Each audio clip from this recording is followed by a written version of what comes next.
दोस्तों नमस्कार। शहीदों की मजारों से की श्रृंखला में आज हम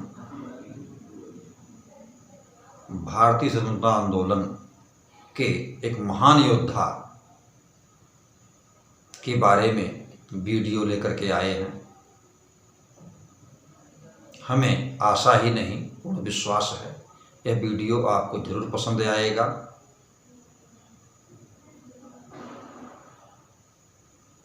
हमारे चैनल को सब्सक्राइब करें, लाइक करें और शेयर करें। आज हम जिस योद्धा की बात कर रहे हैं उस भारत माता के अमर सपूत का नाम है देशबंधु चित्तरंजन दास। इनका जन्म 5 नवंबर 1870 ईस्वी में कलकत्ता में हुआ था। बैरिस्टर की पढ़ाई करने के लिए यह लंदन गए। वहाँ से लौट करके कलकत्ता में ही वकालत करने लगे। इन्होंने निर्णय किया कि भारतीय स्वतंत्रता आंदोलन के क्रांतिकारियों महापुरुषों के मुकदमों को निःशुल्क लड़ेंगे। इस कड़ी में इन्होंने अरविंद घोष पर लगाए गए राजद्रोह के मुकदमे को बड़ी ही मजबूती से लड़ा। इसके साथ मानिकतल्ला, बाग, षड्यंत्र कांड के भी मुकदमे को इन्होंने मजबूती से लड़ा। इसके बाद इन्हें राष्ट्रीय वकील की पदवी दी गई। भारतीय स्वतंत्रता आंदोलन के व्यक्तियों पर लगाए गए मुकदमे, देशद्रोह के आरोपों पर यह खुद पैरवी करते थे और भारतीयों को ब्रिटिश चंगुल से आजाद कराते थे।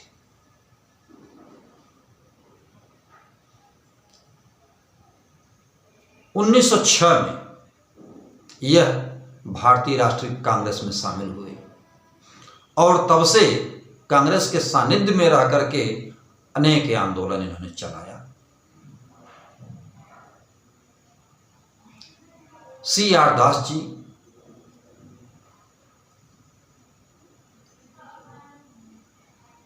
महात्मा गांधी जी द्वारा चलाए गए सत्याग्रह आंदोलन के समर्थक थे। इन्होंने सत्याग्रह आंदोलन में बढ़ चढ़ करके भाग लिया। इन्होंने अपनी वकालत छोड़ दी, विद्यार्थियों के लिए अनेक स्कूल खोले।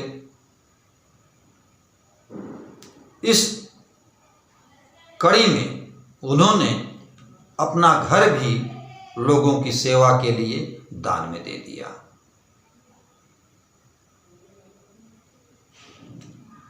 इनके जीवन में बहुत बड़ा मोड़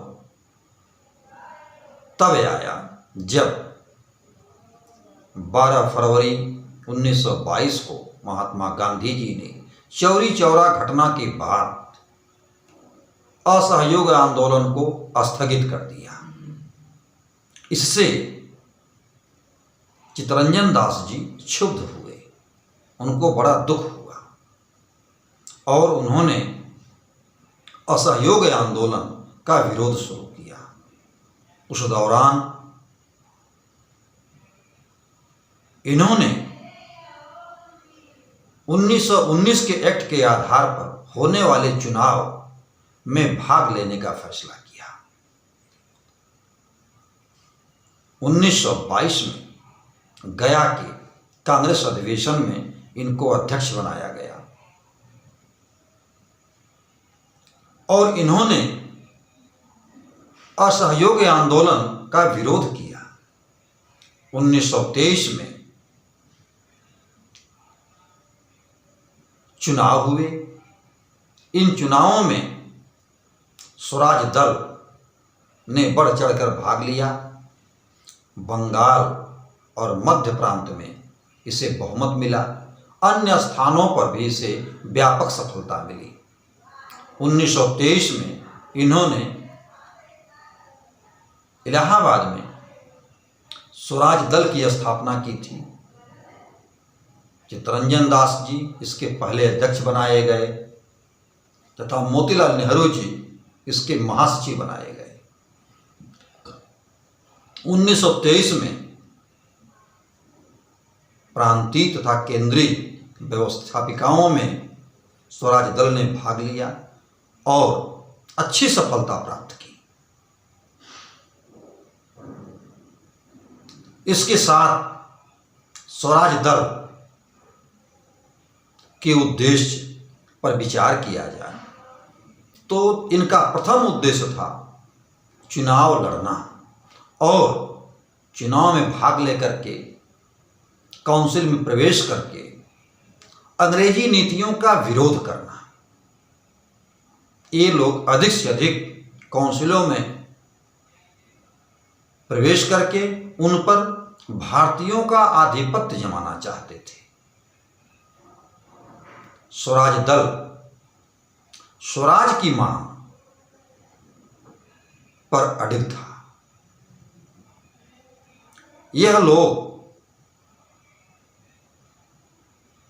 चाहते थे कि भारत में स्वराज की स्थापना हो जो भारतीयों के हाथों में हो।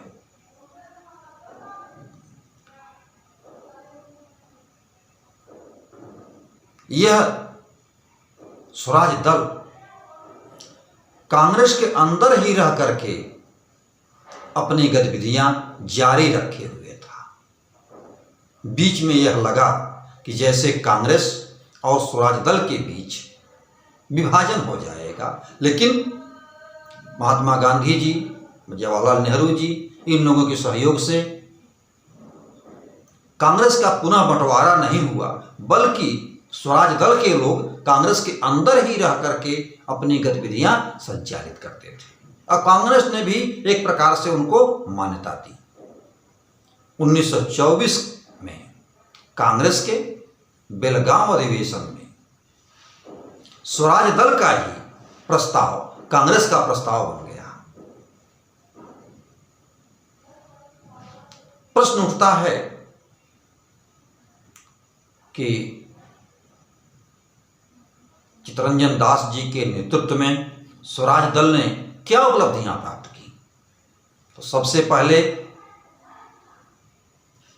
स्वराज दल ने रॉलेट एक्ट का विरोध किया। इस एक्ट में किसी भी व्यक्ति पर संदेह के आधार पर मुकदमा चलाया जा सकता था।